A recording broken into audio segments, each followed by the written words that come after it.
नमस्कार मित्रों, स्वागत है आपका ज्ञान गंगा आयुर्वेद क्लासेस में। My self doctor Anil Patel, चिकित्सा अधिकारी सामुदायिक स्वास्थ्य। आज हम लोग इस लेक्चर में बात करने वाले हैं पित्त के भेद के बारे में बात करेंगे। तो जैसा कि देख रहे हैं पित्त के 5 भेद होते हैं। जो हम लोगों ने शुरू के 2 भेद के बारे में बात कर चुके हैं, जिसमें हम लोगों ने पाचक पित्त और रज्जक पित्त के बारे में बात किया है। आज हम लोग तीसरे भेद के बारे में बात करेंगे, दैट इज कॉल्ड साधक पित्त। जैसा कि नाम है साधक पित्त, तो साधक का मतलब होता है कोई चीज़ साधन। साधन का मतलब होता है कि माध्यम होता है, अर्थात ये देखेंगे कुछ इस तरह से अर्थ आएगा। साधक मतलब कोई ये साधन साधता है, किसी भी कार्य को साधता है। तो यहाँ पर देखेंगे उसके स्थान और कर्म के बारे में बात करेंगे। हम लोग बात करते हैं कि वात पित्त कफ के जो 5 भेद होते हैं, प्रत्येक जो 5 भेद में से कोई ना कोई एक भेद उसका स्थान हृदय में होता है।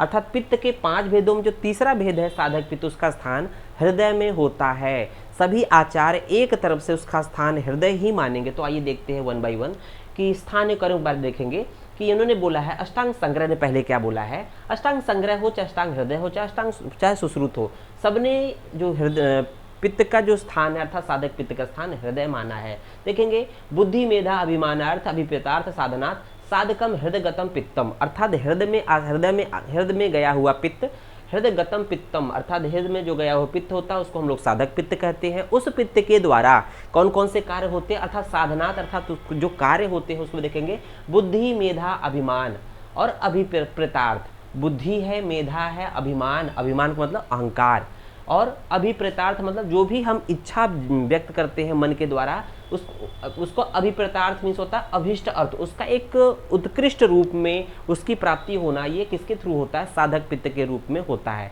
साधक पित्त के द्वारा ही प्राप्ति होती है क्या? बुद्धि, मेधा, अभिमान और अभिप्रेतार्थ अर्थात अभिष्ट अर्थ जो होते हैं ये साधक पित्त के द्वारा ही संभव होते हैं। इसी के द्वारा हम लोग को प्राप्ति होती है। देखेंगे अष्टांग संग्रह में कुछ इसी तरह से बात किया है। देखेंगे हृदयस्थम अर्थात हृदय में स्थित, हृदयस्थम मीन्स हृदय में आश्रित या हृदय में स्थित होकर जो क्या करेगा उसको बुद्धि मेधा अभिमान, बुद्धि है, मेधा है, अभिमान अर्थात अभिमान का मतलब होता है अहंकार। बुद्धि मेधा अभिमान उत्साह और अभिप्रेतार्थ साधनात्, इसका साधन है, उसको साधता है, दैट इज कॉल्ड साधकम मीन्स साधक पित्त की बात कर रहा है। हृदय में जो आश्रित पित्त होता है उसको हम लोग बोला साधकम अर्थात साधक पित्त बोला है। ये पित्त क्या करता है? बुद्धि मेधा अभिमान उत्साह और अभिप्रेतार्थ अर्थात अभिष्ट अर्थ की प्राप्ति का साधन है या साधक एक तरह से प्राप्ति कराता है। इसी तरह से सुश्रुत ने भी बात कही है। सुश्रुत क्या बोलते हैं? यत पित्तम हृदय संस्थितम, जो पित्त हृदय में स्थित होकर, यत पित्तम हृदय संस्थितम तस्मिन, वो क्या काम करता है? साधको अग्निरेति। तो सुश्रुत थोड़ा सा अलग बताते हैं। तो जब भी हम लोग पित्त के 5 भेदों की बात करेंगे, सुश्रुत ने पित्त न कहकर अग्नि टर्म दिया है। सुश्रुत ने पित्त न कहकर अग्नि टर्म दिया है। तो हम लोग पित्त और अग्नि में अंतर, अभी जब पित्त वाला प्रकरण खत्म हो जाएगा तो हम उसके लास्ट में करेंगे कि क्या पित्त ही अग्नि है या अग्नि पित्त का अलग कॉन्सेप्ट है, क्या है पित्त और अग्नि में क्या अंतर है। तो इस तरह की चीज़ें हम लोग बात करेंगे। सुश्रुत हर एक जो अग्नि जो साधक जो एक तरह से पित्त के भेद हैं उसको सभी को उन्होंने अग्नि टर्म दिया है। तो सुश्रुत कहते हैं साधक पित्त नहीं, साधक अग्नि। सुश्रुत क्या बोलते हैं? साधक पित्त नहीं, साधक अग्नि। तो यहाँ पर कह रहे हैं कि हृदय में स्थित जो पित्त होता है उसको उन्होंने साधक अग्नि, उसको साधक अग्नि का नाम दिया है, उसकी संज्ञा साधक अग्नि दी है। तो उसका काम क्या होगा? अभिप्रार्थित मनोरथ। तो कहते हैं ना मनोरथ, तो मन के अनुकूल, जैसे कहते हैं ना मन में कोई अभिलाषा या इच्छा जाहिर हुई, उसी के अनुरूप जो है अभिष्ट प्राप्ति हो या अभिष्ट जो अर्थात उसका उत्कृष्ट श्रेष्ठ रूप में प्राप्ति होना, इसको बोलते हैं अभिप्रार्थित मनोरथ। मन के अनुकूल श्रेष्ठ रूप में अभिष्ट रूप में प्राप्ति होना, ये क्या कहता है? साधन कृत्वम, उसके साधन के रूप में कार्य करता है। इसको हम लोग साधक अग्नि बोलते हैं। अकॉर्डिंग टू सुश्रुत ये साधक पित्त नहीं होकर ये साधक अग्नि है। तो यहाँ पर साधक पित्त न कहकर सुश्रुत ने साधक अग्नि बोला है। तो यहाँ देखते हो कि ये तीनों का निष्कर्ष क्या निकला कि साधक जो पित्त है या साधक अग्नि है, सभी ने स्थान क्या माने? हृदय माने हैं।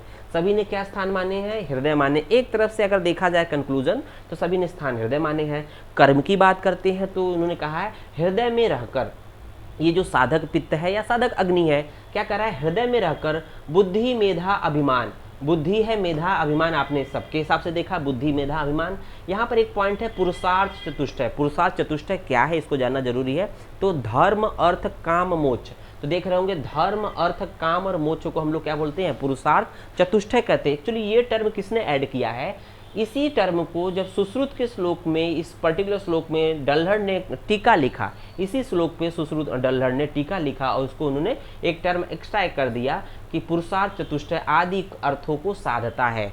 तो साधक पित्त क्या होता है कि हृदय में रहकर क्या करता है, बुद्धि, मेधा, अभिमान और पुरुषार्थ चतुष्टय आदि को साधता है, अर्थात उसका माध्यम बनता है, उसकी प्राप्ति का माध्यम बनता है। अब देखेंगे साधक पित्त का एक्चुअली हृदय में रहकर क्या कार्य करता है, किस तरह से कार्य करता है। तो यहाँ उन्होंने क्लियर कट कहा है, साधक पित्त जो होता है कफ से आवृत हृदय के तमोगुण को दूर कर मन को निर्मल एवं उत्कृष्ट बनाता है। इसका क्या मतलब हुआ कि हम लोग जानते हैं कि कफ भी हृदय में आश्रित होता है, कफ भी हृदय में आश्रित होता है, तो उसको हम लोग अवलंबक कफ कहते हैं। अवलंबक कफ होता है, उसका स्थान भी हृदय में होता है। कफ अगर जब हृदय में रहेगा तो क्या करता है कि हृदय को आवृत कर देता है। तो आवृत करता है तो कहीं ना कहीं ये थोड़ा सा ठीक नहीं है। तो कहीं ना कहीं साधक पित्त क्या करता है कि उस कफ को क्या करता है कि उस साधक पित्त जो है उस कफ के तमोगुण को दूर करता है।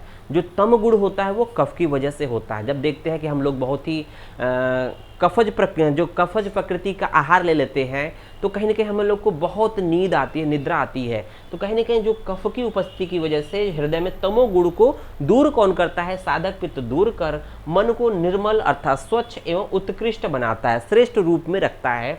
और वो और ऐसा जानते हैं कि मन का स्थान हृदय माना गया है, मन का स्थान हृदय भी माना गया है। और मन के उत्कृष्ट होने से मन कैसे उत्कृष्ट हो रहा है, मन जो है साधक पित्त के द्वारा उत्कृष्ट हो रहा है और विकसित हो रहा है।